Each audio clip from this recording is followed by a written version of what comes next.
Tuhan Yesus, hanya satu hal yang kami minta, yaitu bahwa Engkau ada di dalam kami dan kami ada di dalam Engkau, Tuhan Yesus. Tuhan Yesus, hari ini kami ingin belajar mengenal Engkau. Karena itu, berikanlah kami hati dan pemikiran bahwa kami tidak dapat mengenal Engkau jika Engkau tidak lebih dahulu mengenal kami. Tuhan Yesus, terima kasih atas pengorbananmu di kayu salib, sehingga dengan demikian kami dapat mengenal Engkau. Dan mengenal Engkau berarti hidup yang kekal. Tuhan Yesus, berilah belas kasihan kepada kami, biarlah kami mengenal Engkau, supaya pada hari penghakiman janganlah Engkau mengatakan kepada kami, aku tidak mengenal Engkau, hai pembuat kejahatan. Tuhan Yesus, lepaskanlah kami daripada yang jahat, jauhkanlah kami daripada percobaan, karena Engkaulah yang punya kerajaan, kuasa, kemuliaan, sampai selama-lamanya. Amin. Saudara, hari ini adalah topik yang mungkin menurut saya adalah topik yang paling penting dalam Alkitab, yaitu mengenal Kristus. Kenapa? Karena mengenal Kristus adalah hidup yang kekal. Ya, kalau misalnya tidak mengenal Kristus, itu berarti Anda tidak beroleh hidup yang kekal. Karena itu penting sekali untuk tahu apa artinya mengenal Kristus. Ya, nah, saudara, kita telah beralih dari pikiran yang tunduk, yaitu rendah hati, ke pikiran yang spiritual, yaitu pikiran yang rohani. Di sini 3 ini sebenarnya satu paket. Saya pisahkan 3 agar lebih mudah untuk mempelajarinya. Setelah itu kita akan selesaikan di Filipi 4 tentang ketidakkhawatiran dan memiliki rasa cukup. Saudara, saat saya mengajar yang Filipi 3 ini, saudara, saya sudah buat sampai Kolose 1. Jadi ini untuk sebagai bahan arahan aja. Habis Filipi kita akan masuk ke Kolose, dan kita selesai Kolose 17 Agustus 2022. Kita akan selesaikan dari surat penjara.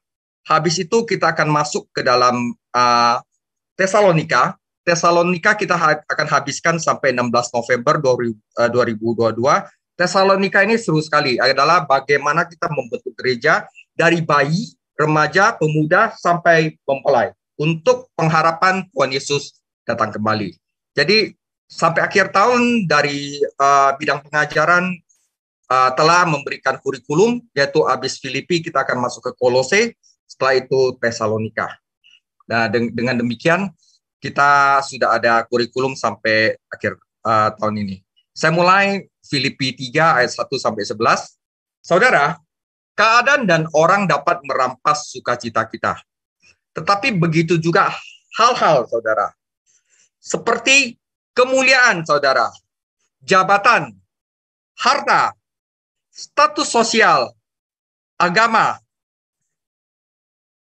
Dan ini adalah pencuri-pencuri yang dihadapin Paulus dalam Filipi 3. Jadi kalau orang pengen kemuliaan, dia nggak dapat, sukacitanya hilang.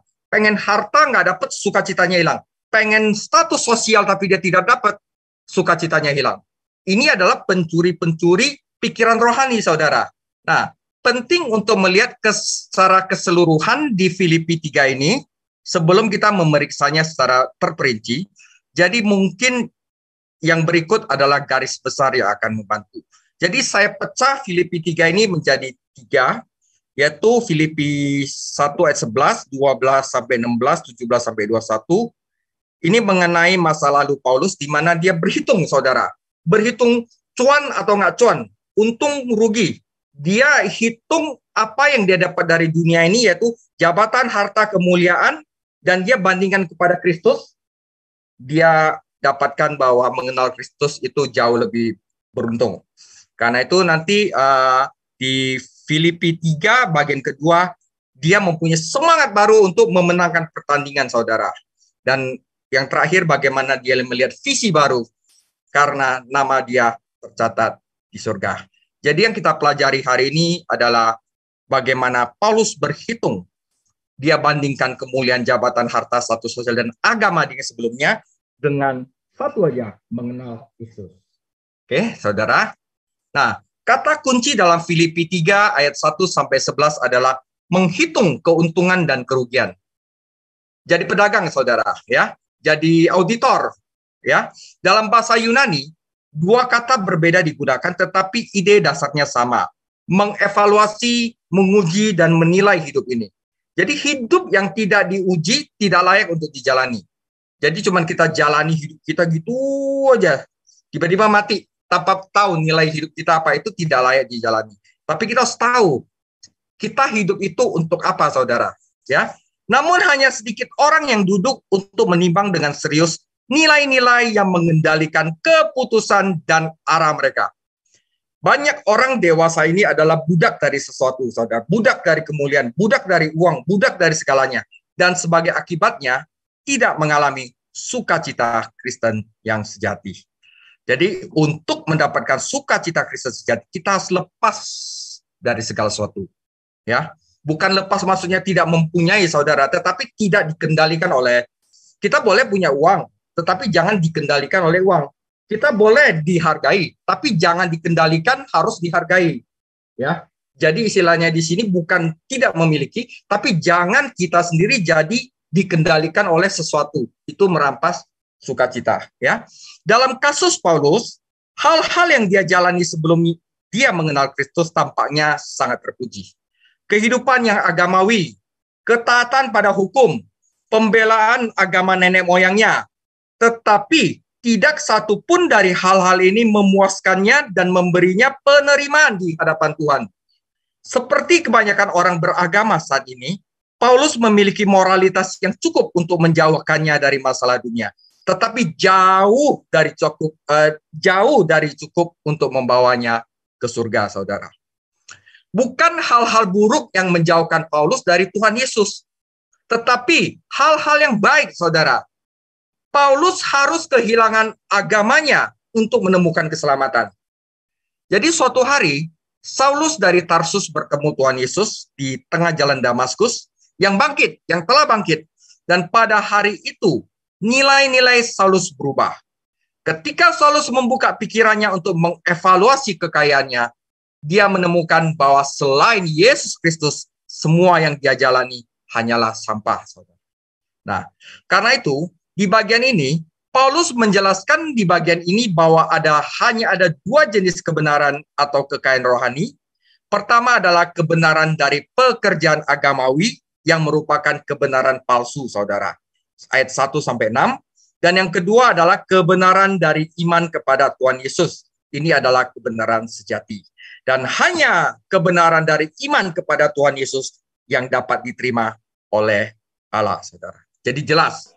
Nah, di sini akan dijelaskan kebenaran palsu itu seperti apa dan kebenaran sejati itu seperti apa. Jadi kita bisa dengan jelas memilah ini benar, ini salah. Jadi ini penting sekali, saudara. Ya. Nah, kita baca dulu firman Tuhan mengenai kebenaran yang palsu. Filipi 3 ayat 1-6. Akhirnya saudara-saudaraku, bersukacitalah dalam Tuhan. Menuliskan hal ini lagi kepadamu tidaklah berat bagiku dan memberi kepastian kepadamu. Hati-hatilah terhadap anjing-anjing. Hati-hatilah terhadap pekerja-pekerjaan yang jahat. Hati-hatilah terhadap penyunat-penyunat yang palsu. Karena kitalah orang-orang yang bersunat, yang beribadah oleh Roh Allah, dan yang bermegah dalam Kristus Yesus dan tidak menaruh percaya pada hal-hal lahiriah. Sekalipun aku juga adalah alasan untuk menaruh percaya pada hal-hal lahiriah, jika orang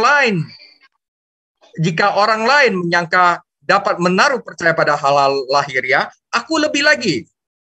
Disunat pada hari ke-8 dari bangsa Israel, dari suku Benyamin, orang Ibrani asli, tentang pendirian terhadap hukum Taurat, aku orang Farisi. Tentang kegiatan, aku penganiaya jemaat. Tentang kebenaran dalam menaati hukum Taurat, aku tidak bercacat. Ini sebelumnya. Ini adalah kebenaran yang palsu, saudara. Nah, saudara, nasihat mengenai yang palsu, saudara, kebenaran palsu. Paulus telah memperingatkan orang-orang percaya di Filipi sebelumnya, tetapi sekarang dia memperingatkan mereka lagi. Awas, ada anjing. Perhatikan para pekerja kejahatan. Hati-hati dengan penyunat palsu. Kepada siapa dia mengacu pada peringatan rangkap 3 ini? Jawabannya membawa kita kembali ke sejarah awal gereja. Saudara, sejak awal, Injil datang lebih dahulu kepada orang Yahudi. Kisah Para Rasul 3 ayat 16, Roma 1 ayat 16, sehingga saudara, 7 pasal pertama dari Kisah Para Rasul hanya berurusan dengan orang-orang percaya Yahudi atau dengan orang-orang bukan Yahudi yang menjadi pengikut baru agama Yahudi. Aman saudara, proselyt. Jadi Kisah Para Rasul 1 sampai 7 Injil itu hanya ditujukan kepada orang Yahudi. Aman. Nah, dalam Kisah Para Rasul 8 pesan ini ditujukan kepada orang Samaria. Nah, tetapi ini tidak menyebabkan terlalu banyak pergolakan karena orang Samaria setidaknya adalah sebagian adalah orang Yahudi. Jadi 1 sampai 8 aman saudara. Nah, tetapi ketika Petrus pergi ke bangsa-bangsa lain dalam Kisah Para Rasul 10 mulai, itu menciptakan kegemparan saudara. Petrus dipanggil para orang Yahudi untuk menjelaskan kegiatannya yang ada di Kisah Para Rasul 11. Lagi pula, orang-orang bukan Yahudi dalam Kisah Para Rasul 10 telah menjadi orang Kristen tanpa terlebih dahulu menjadi orang Yahudi. Istilahnya tanpa sunat, saudara. Nah, dan ini adalah hal yang sama sekali baru bagi gereja. Petrus menjelaskan bahwa Allah lah yang telah mengarahkannya untuk berkhotbah kepada orang-orang bukan Yahudi. Dan masalah itu tampaknya telah diselesaikan. Tetapi itu tidak berlangsung lama. Paulus diutus oleh Roh Kudus untuk melayani secara khusus pada orang-orang bukan Yahudi. Petrus telah membuka pintu iman kepada orang bukan Yahudi dalam Kisah Para Rasul 10, dan Paulus mengikuti teladannya dalam perjalanan misionaris yang pertama, yaitu di Kisah Para Rasul 14. Nah, saat Paulus mulai misionarisnya kepada orang-orang bukan Yahudi, terjadilah yang namanya perpecahan dan perselisihan. Tidak butuh lama bagi orang-orang percaya Yahudi yang tegas untuk menentang pelayanan Paulus dan datang ke Antioquia. Ini adalah pusat perjalanan misi ada di Antioquia. Dengan ajaran bahwa perlu bagi orang-orang bukan Yahudi untuk tunduk pada aturan-aturan Yahudi sebelum mereka dapat diselamatkan. Ketidaksepakatan ini menyebabkan di Kisah Para Rasul 15 konferensi di Yerusalem yang dijelaskan pada Kisah Para Rasul 15 yang untuk menentukan apakah orang bukan Yahudi perlu disunat dulu untuk menjadi seorang Kristen. Ya. Hasil dari konferensi tersebut adalah persetujuan atas pelayanan Paulus dan kemenangan bagi Injil kasih karunia Allah. Orang non-Yahudi tidak harus menjadi Yahudi untuk menjadi orang Kristen. Nah, saudara, di sini memang persetujuan udah ditetapkan, tetapi para pembangkang itu tidak puas, saudara. Ya, tetapi para pembangkang tidak puas. Setelah gagal dalam perlawanan mereka terhadap Paulus di Antioquia dan Yerusalem, mereka mengikutinya kemanapun dia pergi. Jadi waktu Paulus ada perjalanan misionarisnya itu banyak orang yang tidak puas atas keputusan di Yerusalem itu ikutin Paulus dan berusaha untuk merusak gereja yang didirikan Paulus. Dan mencoba mencuri orang-orang yang bertobat dan gereja-gerejanya. Para pelajar Alkitab menyebut kelompok guru palsu ini yang mencoba mencampur adukan hukum dan kasih karunia adalah kaum Yudais. Nah, kepada orang inilah Paulus menyebut yang disebutkan anjing, para pekerja jahat dan para penyunat palsu. Nah, saudara, 3 istilah bagi kelompok Yudais. Surat Galatia ditulis terutama untuk memerangi ajaran palsu ini. Kelompok Yudais ini lah yang dimaksud Paulus dalam Filipi 3 ayat 1 sampai 2. Dia menggunakan 3 istilah untuk menggambarkan mereka. Yang pertama, saudara, anjing. Jadi dalam bahasa Rusia itu asu, saudara, ya. Asu. Ya, orang Yahudi ortodok akan menyebut orang bukan Yahudi sebagai anjing. Tetapi di sini Paulus menyebut orang Yahudi ortodok yang mencampurkan hukum dan kasih karunia sebagai anjing, saudara. Paulus tidak hanya menggunakan nama. Dia membandingkan guru-guru palsu ini dengan para anjing kotor yang begitu hina. Jadi waktu pada zaman Paulus itu tidak ada lagi nabi-nabi palsu, saudara. Yang ada guru-guru palsu. Ya, kalau di zaman Perjanjian Lama itu banyakkan nabi palsu, tapi di Perjanjian Baru itu banyakkan guru palsu, saudara. Ya, dia membandingkan guru-guru palsu ini dengan para anjing kotor yang begitu hina. Jadi seperti anjing-anjing itu, para penganut Yudais ini membentak Paulus dan mengikutinya dari satu tempat ke tempat yang lain, menggonggong doktrin palsu mereka, saudara. Mereka adalah pembuat onar dan pembawa ajaran sesat yang berbahaya. Mereka juga disebut pekerja jahat. Orang-orang ini mengajarkan bahwa orang berdosa diselamatkan oleh iman plus perbuatan baik, terutama pekerjaan hukum. Padahal, saudara, kita itu diselamatkan bukan karena pekerjaan baik, tetapi karena iman kita kepada Yesus Kristus. Titik. Sampai situ aja, saudara. Perbuatan baik kita itu tidak menambah sesuatu dari pekerjaan Kristus, saudara. Kita hanya kontribusi dosa doang, saudara. Ya. Nah, karena itu disebut pekerja jahat. Nah, tetapi Paulus menyatakan bahwa pekerjaan baik mereka adalah pekerjaan yang benar-benar jahat karena dilakukan oleh daging, sifat lama dan bukan roh. Dan mereka memuliakan manusia, para pekerja, dan bukan Yesus Kristus. Nah, Efesus 2 ayat 8 sampai 10 dan Titus 3 ayat 3 sampai 7 menjelaskan bahwa tidak seorang pun dapat diselamatkan dengan melakukan perbuatan baik, bahkan pekerjaan keagamaan. Perbuatan baik seorang Kristen adalah hasil dari imannya, saudara. Perbuatan baik bukan dasar untuk keselamatan. Iman adalah dasar untuk keselamatan. Kata yang ketiga yang digunakan Paulus adalah penyunat palsu. Nah, di sini Paulus menggunakan penyunat itu dengan kata yang berbeda, yang artinya mutilasi. Ya, jadi pemutilasi palsu. Ya, di sini Paulus menggunakan permainan kata untuk kata sunat. Kata yang diterjemahkan sunat dalam bahasa Yunani ini berarti mutilasi, saudara. Kaum Yudais mengajarkan bahwa sunat itu penting untuk keselamatan, tetapi Paulus menyatakan bahwa sunat itu sendiri hanyalah sebuah mutilasi. Orang Kristen sejati telah mengalami sunat rohani di dalam Kristus dan tidak memerlukan mutilasi kedagingan. Jadi saudara, sunat yang benar adalah sunat hati. Hati kita itu yang dipotong sama Tuhan Yesus. Dari sombong jadi rendah hati. Dari mementingkan diri sendiri jadi mementingkan orang lain dan mementingkan Kristus. Nah, itu adalah sunat hati, saudara. Jadi sunat, baptisan, perjamuan kudus, sedekah, puasa, pelayanan, praktek keagamaan lainnya tidak dapat menyelamatkan seseorang dari dosa-dosanya. Hanya iman kepada Yesus Kristus yang dapat melakukan itu. Berbeda dengan orang Kristen palsu, Paulus menggambarkan orang Kristen yang sejati, yaitu sunat yang benar, yaitu sunat hati. Jadi dilihat dari hatinya itu yang berubah dari yang sombong, udah dipotong jadi rendah hati. Ya, dia menyembah Tuhan dalam roh, bukan dengan daging, saudara. Dia tidak bergantung pada perbuatan baiknya sendiri yang hanya bersifat daging. Dia bermegah dalam Yesus Kristus, bukan bermegah atas diri sendiri, saudara. Orang yang bergantung pada agama biasanya membual tentang apa yang telah mereka lakukan. Orang Kristen sejati tidak memiliki apapun untuk dibanggakan. Kebanggaannya hanya ada di dalam Yesus Kristus.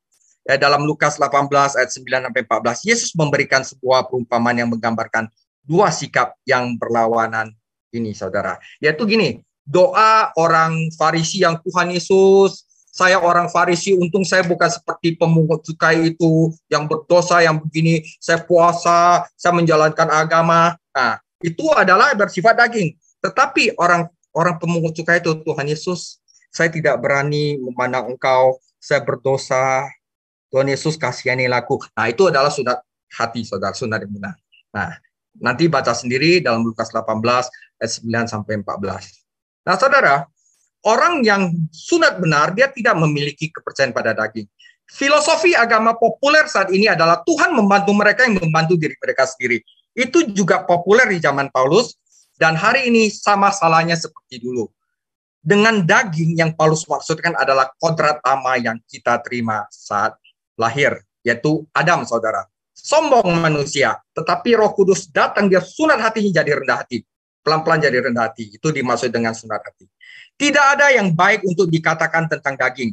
Namun kebanyakan orang saat ini bergantung sepenuhnya pada apa yang dapat mereka lakukan untuk menyenangkan Tuhan. Daging hanya merusak pekerjaan Tuhan di bumi. Tidak ada untungnya jika menyangkut kehidupan rohani. Tidak ada kebaikan di dalamnya. Tidak heran kita seharusnya tidak menaruh kepercayaan pada daging, saudara. Nah, saya berikan satu ilustrasi. Seorang wanita berdebat dengan gempalanya, pendetanya, tentang masalah iman dan perbuatan. Kata wanita itu, menurut saya, masuk surga itu seperti mendayung perahu, katanya. Dayung yang satu adalah iman, dayung yang satu lagi adalah perbuatan.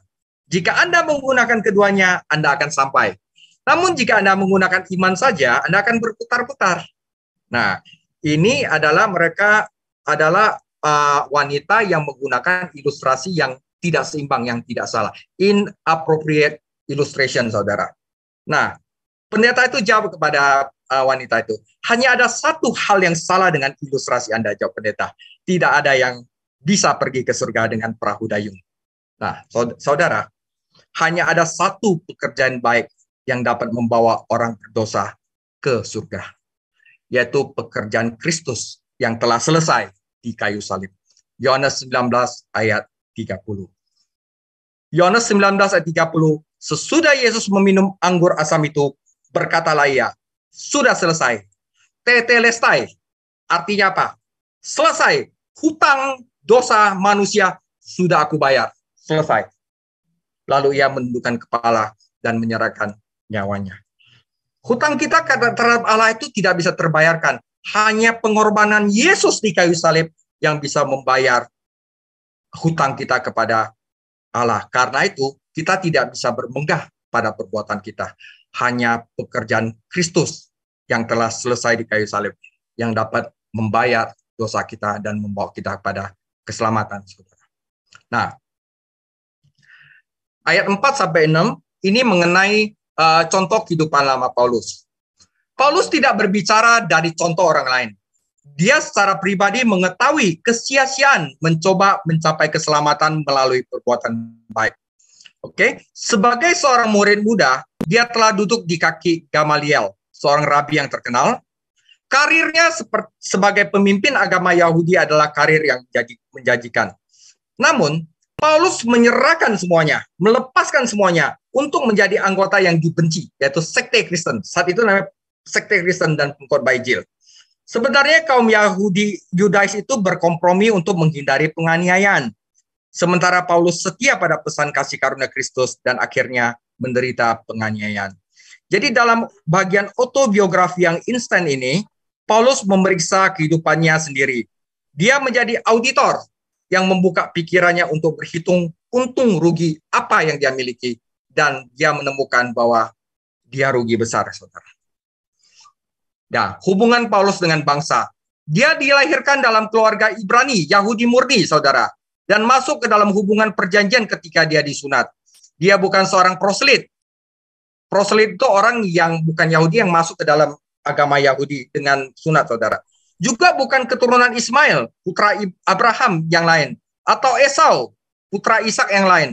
Orang Yudais akan memahami rujukan Paulus kepada suku Benyamin. Karena Benyamin dan Yusuf adalah putra kesayangan Yakub. Mereka lahir dari Rahel, istri kesayangan Yakub. Raja pertama Israel berasal dari Benyamin.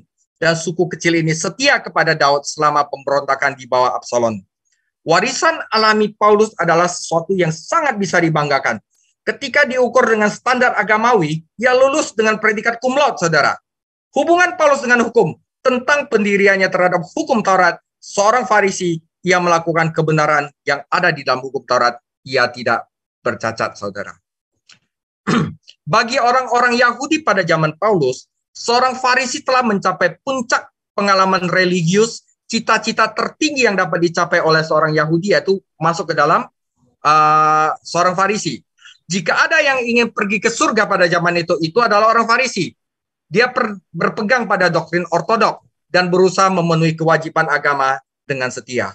Sementara kita hari ini terbiasa menggunakan kata Farisi sebagai simbol dari orang munafik, penggunaan itu tidak lazim di zaman Paulus, saudara.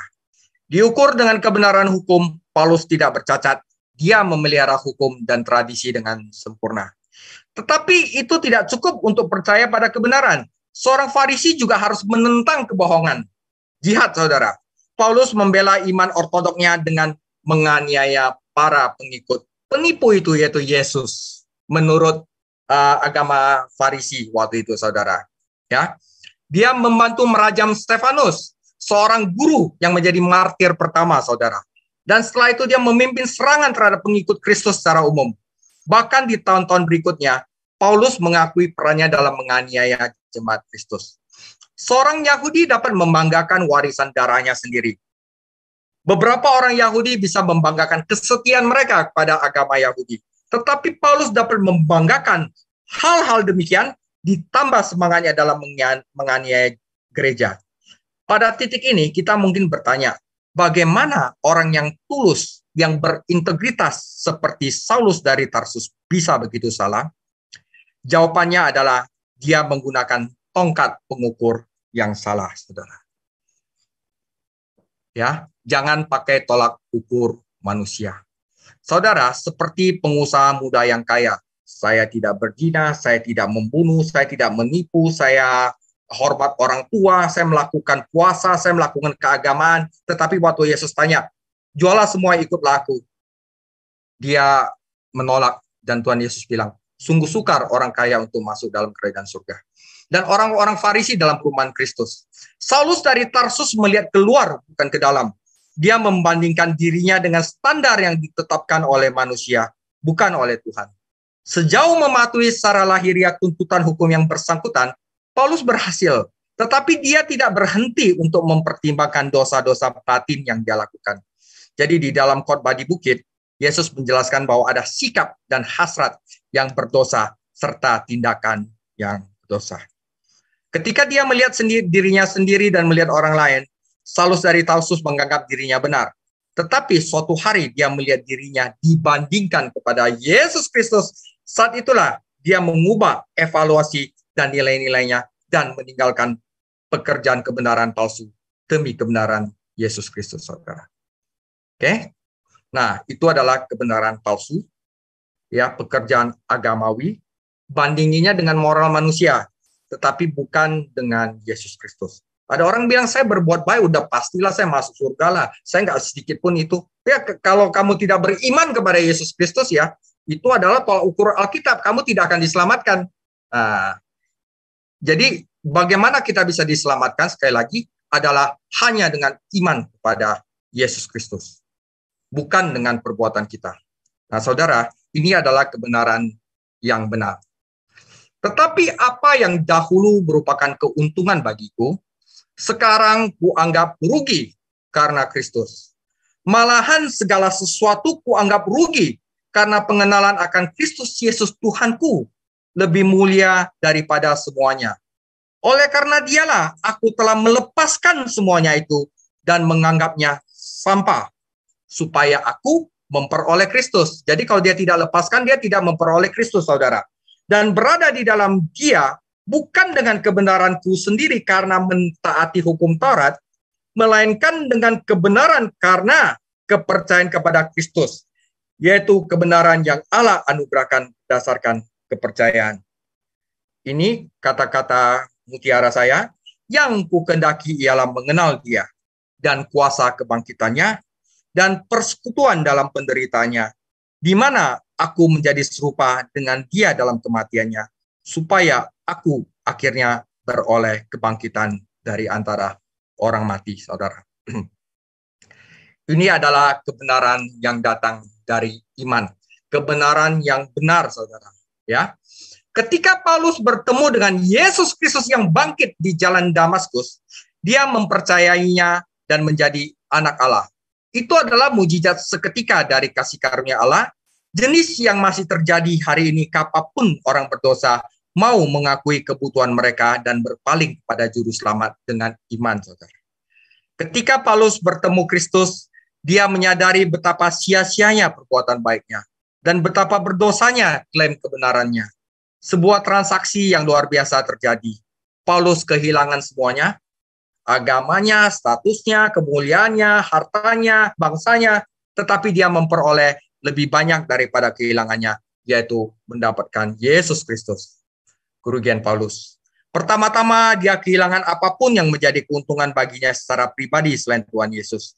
Tentu saja Paulus memiliki reputasi besar sebagai seorang ahli Taurat dan seorang pemimpin agama.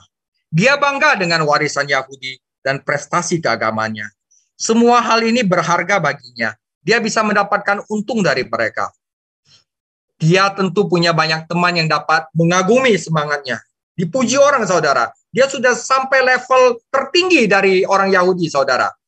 Tetapi dia mengukur harta ini dengan apa yang Yesus Kristus tawarkan, dan dia menyadari bahwa semua yang dia sayangi sebenarnya hanyalah kerugian dibandingkan dengan apa yang dia miliki di dalam Kristus. Harta miliknya sendiri membawa kemuliaan baginya secara pribadi, tetapi harta itu tidak membawa kemuliaan bagi Tuhan. Mereka adalah keuntungan baginya saja, dan karena itu egois, saudara. Ini tidak berarti bahwa Paulus menolak warisannya yang kaya sebagai seorang Yahudi ortodok. Saat Anda membaca surat-suratnya dan mengikuti pelayanannya dalam kitab Kisah Para Rasul, Anda melihat bagaimana dia menghargai darah Yahudi dan kewarganegaraan Romawinya. Menjadi seorang Kristen tidak membuatnya kurang menjadi seorang Yahudi. Bahkan, hal itu membuatnya menjadi orang Yahudi yang sempurna. Anak sejati Abraham, baik secara rohani maupun jasmani.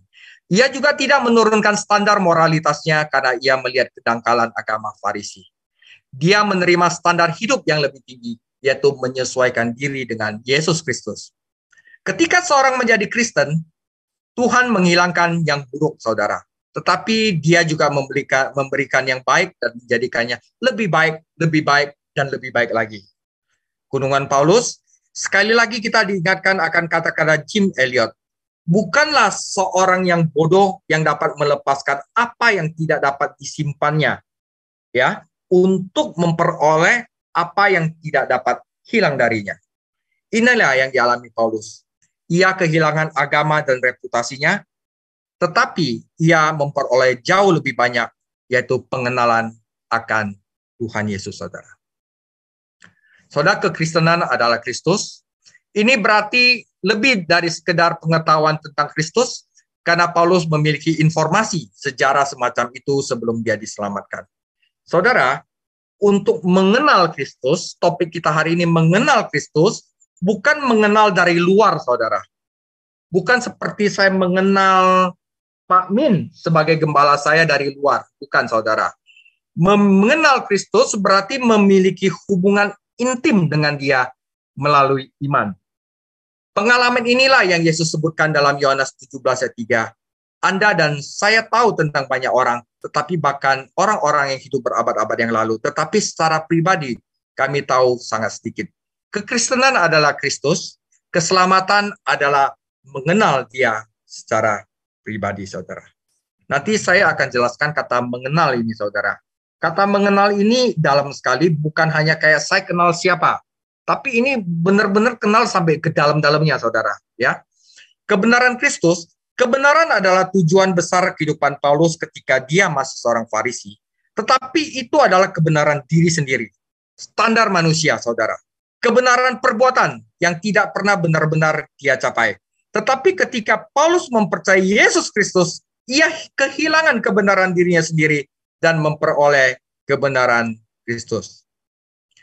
Kata teknis untuk transaksi ini adalah imputation, saudara, imputasi, yaitu memperhitungkan atau dimasukkan ke dalam rekening seseorang. Jadi ketika Abraham percaya kepada Allah, maka Allah memperhitungkan apa yang dia percaya itu sebagai kebenaran. Ya, Paulus melihat catatannya sendiri yang menemukan bahwa dia bangkrut secara rohani. Dia melihat Kristus dan melihat dia sempurna. Jadi ketika Paulus mempercayai Kristus, dia melihat Allah memperhitungkan kebenaran Kristus ke dalam dirinya sendiri. Jadi Abraham pun dibenarkan karena iman, bukan karena perbuatan. Dan Paulus juga dibenarkan karena iman, bukan karena perbuatan. Lebih dari itu, Paulus menemukan bahwa dosa-dosanya telah ditanggung oleh Kristus di kayu salib, dan Tuhan berjanji kepada Paulus bahwa dia tidak akan pernah mengingat dosa-dosanya lagi terhadapnya. Kata mengingat ini juga penting, saudara. Gini, kadang-kadang kita bilang saya tidak, misalnya ada seorang berbuat salah kepada Bapak Ibu bilang saya tidak akan ingat-ingat lagi itu, ya, itu artinya bukan Anda lupa kan itu, Anda tidak akan pernah lupa, saudara. Kalau orang berbuat sesuatu terhadap Anda di masa lalu, Anda tidak pernah akan lupa. Kata mengingat di sini artinya bahwa kejadian masa lalu yang merusak hati Anda tidak lagi memiliki pengaruh terhadap kehidupan Anda di masa akan datang. Jadi tidak memiliki kendali lagi. Jadi saat Anda ingat hal itu tidak membuat hati Anda sakit lagi. Ini artinya mengingat dosa-dosanya. Jadi apapun Tuhan tidak pernah lupa apa yang Anda lakukan sebelum itu. Tetapi Tuhan tidak lagi memperhitungkan dosa Anda dengan mengubah ketetapan yang dia lakukan terhadap Anda dan Anda dibenarkan. Jadi dosa-dosa lama Anda itu tidak berpengaruh lagi terhadap status Anda yang telah diselamatkan. Itu artinya tidak mengingat lagi, saudara. Nah, ini memang agak sulit untuk dijelaskan, tapi artinya itu Tuhan tidak akan lupa bahwa Anda dulu akan melakukan itu, tetapi itu tidak mempengaruhi status Anda yang telah diselamatkan ini. Itu artinya tidak mengingat dosa-dosa lagi. Jadi sungguh pengalaman yang luar biasa dari kasih karunia Tuhan. 2 Korintus 5 ayat 21, dia yang tidak mengenal dosa telah dibuatnya menjadi dosa karena kita, supaya dalam dia kita dibenarkan oleh Allah, saudara. Ya. Roma 9 ayat 30 sampai 10 ayat 13 adalah bagian yang paralel dan Anda harus membaca dengan cermat. Apa yang Paulus katakan tentang bangsa Israel adalah benar dalam hidupnya sendiri sebelum dia diselamatkan. Dan itu benar dalam kehidupan banyak orang yang beragama saat ini. Mereka itu terlalu mempercayai kebenaran diri sendiri, sehingga mereka menolak untuk meninggalkan kebenaran mereka sendiri agar mereka dapat menerima pemberian cuma-cuma dari kebenaran Yesus Kristus. Jadi istilah gini, waktu orang haus, mereka lihat ada air hidup, mereka dudain air hidup, mereka gali kolam sendiri yang tidak dapat menampung air.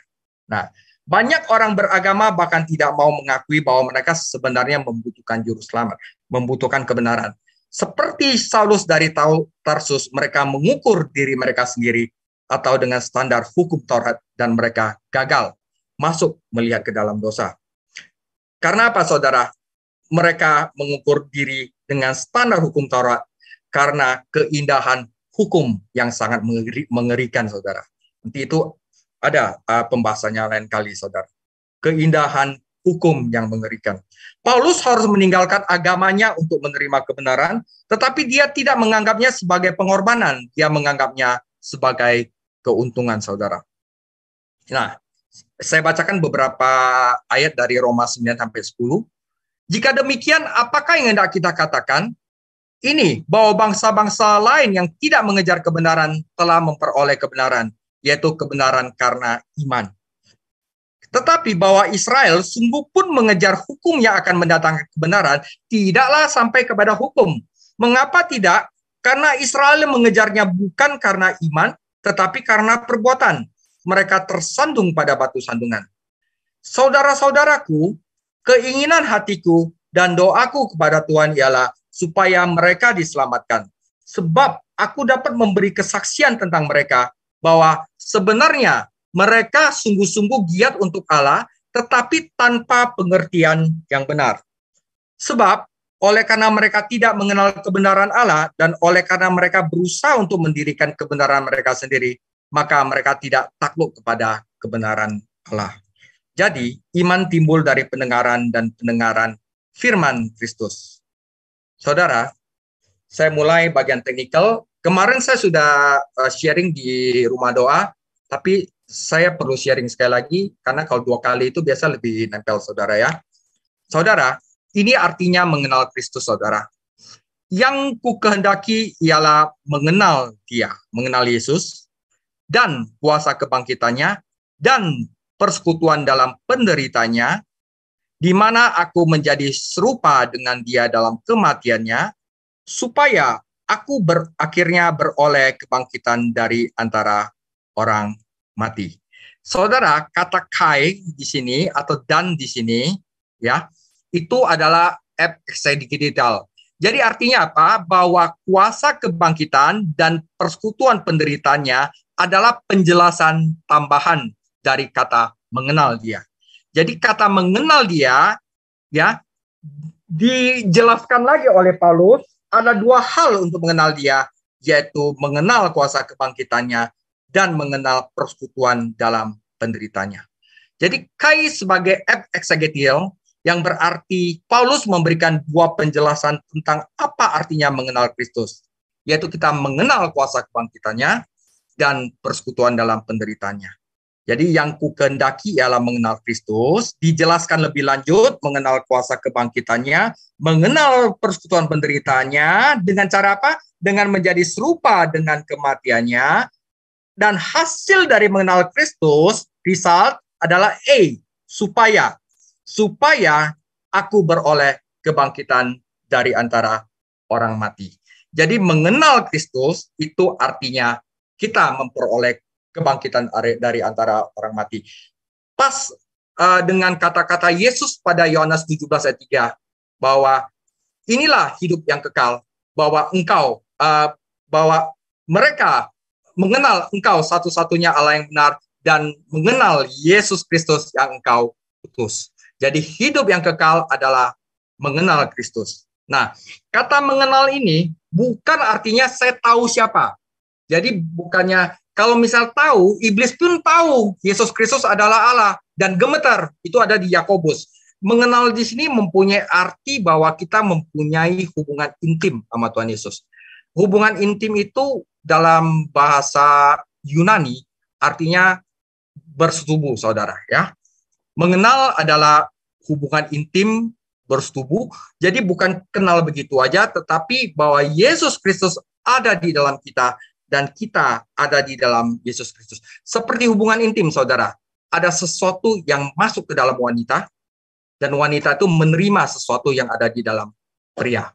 Jadi ini bukan jorok ya, saudara, tapi ini memang arti yang secara mendalam dari kata mengenal Kristus, yaitu Yesus ada di dalam kita dan kita ada di dalam dia.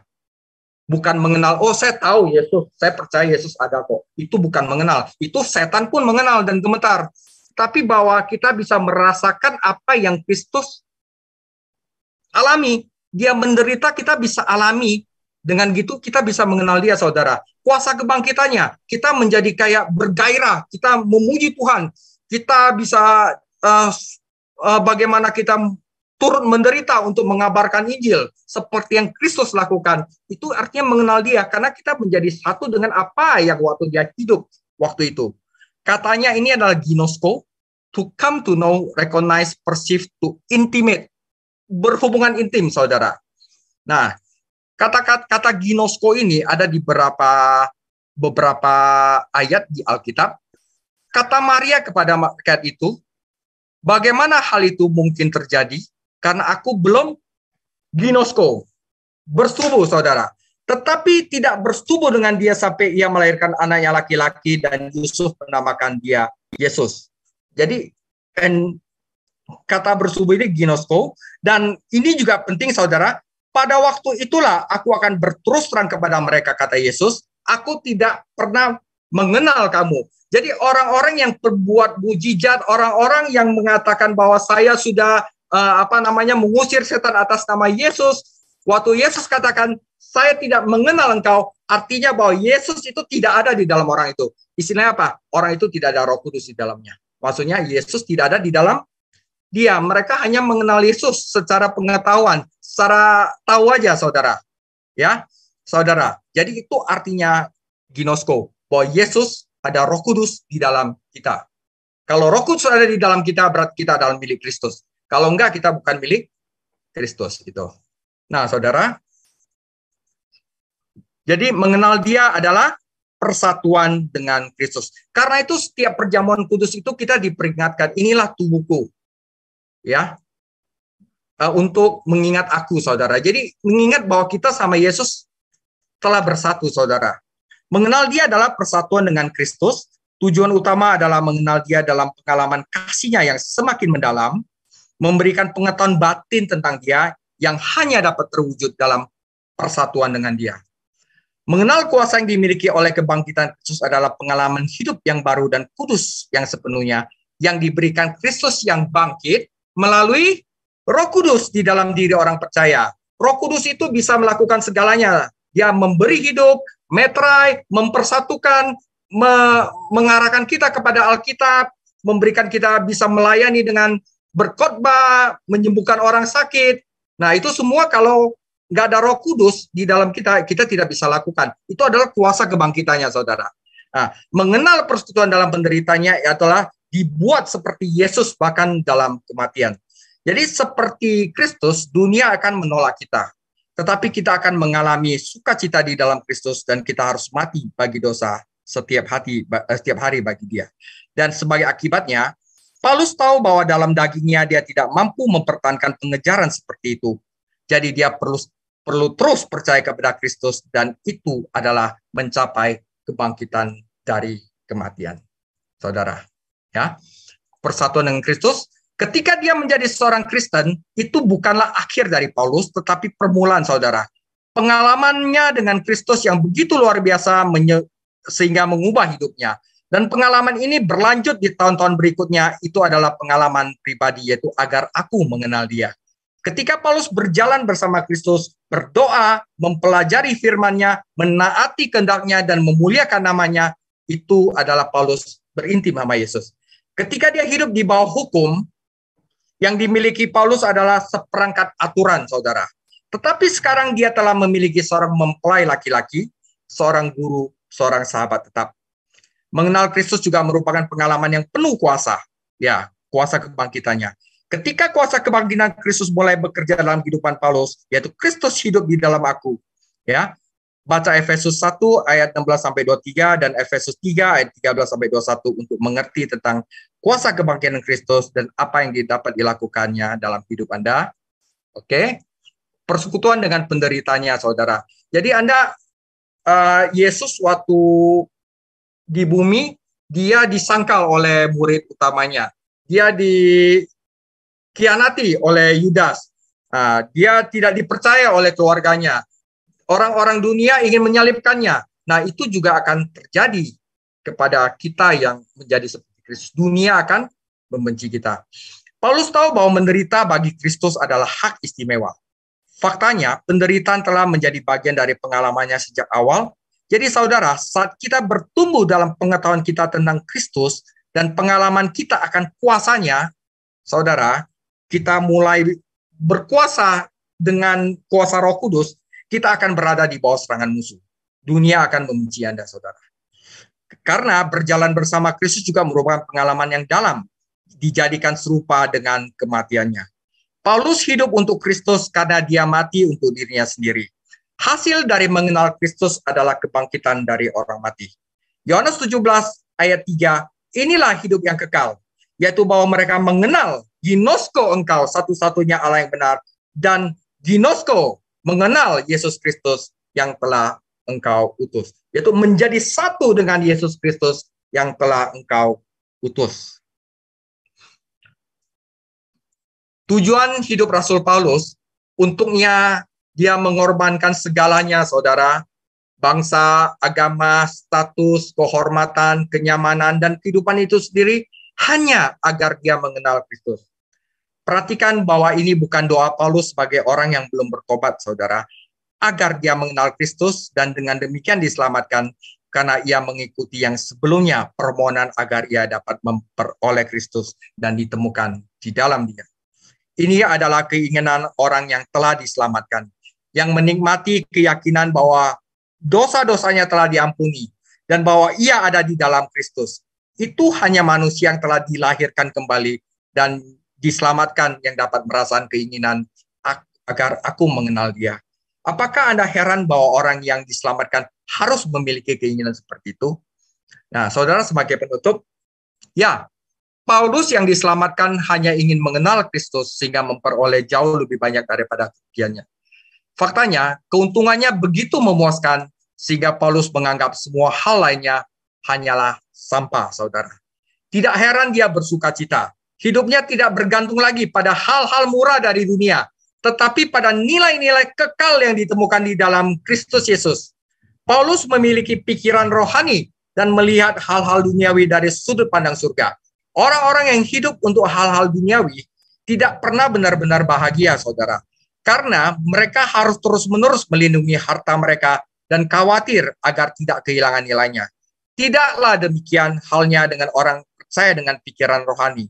Hartanya ada di dalam Kristus, tidak pernah bisa dicuri dan tidak bisa pernah kehilangan nilainya dan kekal, saudara.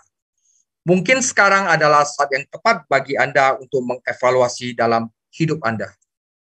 Hal-hal yang paling berarti bagi Anda.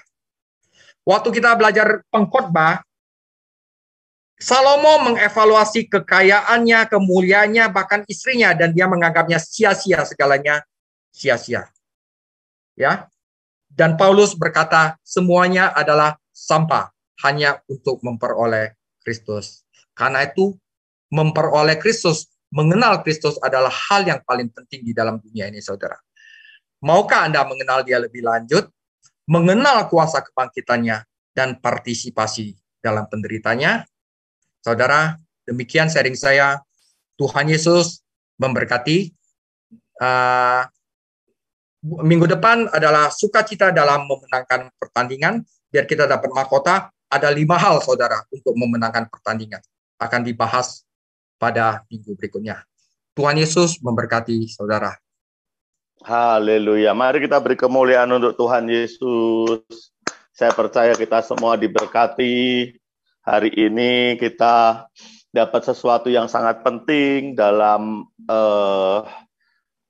kelas kita malam hari ini, mengenal Tuhan Yesus, ya. Sukacita mengenal Tuhan Yesus. Jadi untuk rekan-rekan, Bapak Ibu Saudara semua yang mau mengajukan pertanyaan, saya persilahkan, ya, silahkan buka mic saja. Haleluya. Nggak ada pertanyaan, sunyi senyap surga setengah jam. Puji Tuhan. Oke, kalau gitu sambil saya tadi ya sementara mendengarkan gitu apa yang saya dapatkan gitu ya. Jadi malam hari ini kita belajar tentang keselamatan ya. Keselamatan itu iman. Keselamatan hanya karena iman. Yesus datang untuk orang berdosa. Orang yang merasa berdosa nggak perlu Yesus. Cuma orang yang berdosa. Jadi kalau kita ini merasa banyak dosa, harusnya kita ke gereja. Kebanyakan kita kalau kunjungan gini, ayo kok ke gereja, aduh saya masih banyak dosa, saya nggak ke gereja. Kemudian kita nggak bisa jawab. Nah sekarang bisa jawab, justru berdosa masih ke gereja. Kalau orang benar nggak usah ke gereja. Jadi ke gereja itu kumpulan orang-orang yang nggak benar. Ya. Orang-orang yang butuh Yesus gitu ya. Jadi kita bisa jawab kalau kunjungan ya. Kalau teman kita ngomong, saya masih dosa, justru masih dosa. Harusnya lebih rajin ke gereja gitu. Ya. Kemudian ingat saudara, itu yang harus kita pegang. Kenapa? Karena iman, pengertian kita itu bisa terpleset dengan ajaran Yudaisme. Jadi ajaran Yudaisme itu mengajarkan bahwa keselamatan itu didapat harus ada tambahannya lagi. Kayak gini, masak soto kalau nggak kurang enak kalau nggak pakai micin. Nah dia begitu. Micinnya itu apa? Micinnya itu perbuatan baik gitu. Nah berapa banyak kita saya diskusi gitu, diskusi dengan orang-orang yang pikirannya lempeng gitu ya. Mereka lebih setuju kalau ditambah dengan perbuatan baik. Pak, nanti gimana Pak? Kalau kita cuma iman doang nggak berbuat baik, nanti kita lebih seneng udah percaya Yesus terus berbuat dosa dong. Nggak usah berhenti berbuat dosa dong. Harus dong Pak ditambah berbuat baik. Nah, itu bahaya, saudara. Karena tadi, keselamatan itu nggak bisa ditambah-tambah. Keselamatan nggak perlu micin. Bakso perlu micin. Soto perlu micin. Tetapi keselamatan nggak perlu micin. Keselamatan cuma cukup percaya Yesus, kita selamat. Nah, orang-orang yang terpengaruh atau kadang terpleset atau nggak sadar masuk ke ajaran Yudaisme adalah gini, dia mulai bangga kalau dia gini, saya bisa berpuasa, teman-teman saya nggak berpuasa, menganggap teman yang nggak berpuasa itu lebih rendah dari dia. Jadi saya puasa lebih beriman. dari kamu yang nggak puasa. Nah, itu masuk ke Yudaisme. Saya ini apa? Setia melayani Tuhan. Saya paling setia. Jadi di gereja dia merasa gini, saya paling benar dari semua orang di gereja ini. Nah, dia sudah kepleset ke ajaran Yudaisme.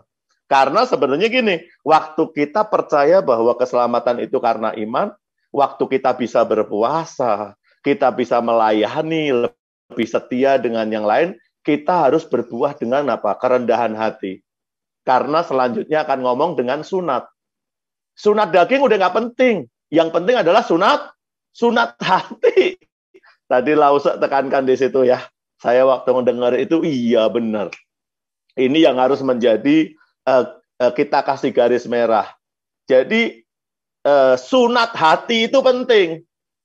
Ya, karena ada lagunya kan. Sunat, saya harus ngomong gimana ya? Sunat badaniah gitu ya, sunat badaniah. Ntar kalau saya bilang sunat burung, pasti yang ibu-ibu ketawa. Itu rasain tuh burungnya disunat gitu ya. Jadi saya pakai sunat badaniah gitu ya. Jadi sunat badaniah itu sakitnya nggak seberapa. Tapi kalau sunat hati, sakitnya itu di sini.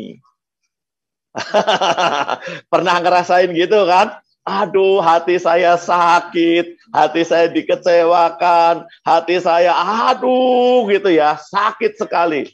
Sebenarnya waktu kita sakit hati gitu ya, itu semua gini, kita thinking positif. Itu lagi disunat hati.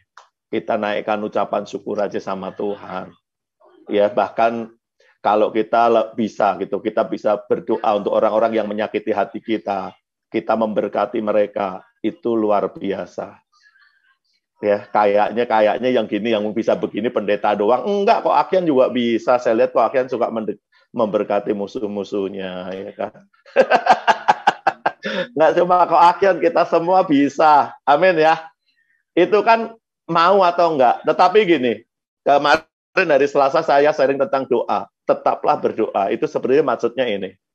Ayo kita mulai mendoakan orang-orang yang memusuhi kita, orang-orang yang menyakiti kita, orang-orang yang merugikan kita, orang-orang yang mengkhianati kita, orang-orang yang mengambil hak kita, yang membuat kita itu sakit hati kita. Kita memberkati mereka aja supaya mereka tambah kaya, supaya mereka sehat. Amin. Ya, karena gini, jangan-jangan waktu kita memberkati mereka, kita diberkati Tuhan. Jangan-jangan. Jangan-jangan ini kuncinya. Kita memberkati mereka, justru waktu kita doa memberkati mereka, mereka diberkati nggak? Mereka diberkati melalui doa kita. Mereka terima 2, kita terima 1. Nggak apa-apa kan? Tuhan berkati dia. Dia lebih kaya dari saya, nggak apa-apa Tuhan. Nah, kita juga pasti diperkaya oleh Tuhan. Nah, kadang kuncinya seperti itu sama Tuhan itu kayak gitu ya. Waktu kita melangkah, kita mau, ternyata itu kuncinya. Waktu kita nggak mau melangkah, ternyata gini, kita nggak pernah ketemu kunci dalam hidup ini. Nah, seperti itu. Jadi, malam hari ini kita ketemu gitu ya, kita belajar gitu dengan sesuatu yang sangat dasar, sangat penting dalam iman kita, yaitu tentang sukacita mengenal keselamatan. Nah, bagi rekan-rekan yang mau mengajukan pertanyaan, saya persilahkan, masih ada waktu. Kalau nggak ada, saya tutup dalam doa. Bapak, terima kasih. Roh Kudus, Engkau ada di tengah-tengah kami. Engkau melawat setiap kami malam hari ini. Engkau memeriksa hati setiap kami. Dan Tuhan, jamah biar setiap kami sungguh-sungguh mengenal keselamatan, sungguh-sungguh mengetahui keselamatan, bahwa benar-benar keselamatan yang kami dapat hanya karena iman. Semuanya karena kasih Tuhan yang besar di atas kayu salib, menghapus dosa-dosa kami, menyucikan setiap dosa kami, sehingga hidup kami dilayakkan di hadapannya, sehingga hidup kami, ya Bapa, boleh diselamatkan, memiliki rumah Bapa di surga. Terima kasih Tuhan. Sedangkan kebaikan kami, sedangkan kesalehan kami, sedangkan usaha-usaha kami untuk berbuat baik, semua itu hanya buah daripada iman kami kepada Yesus.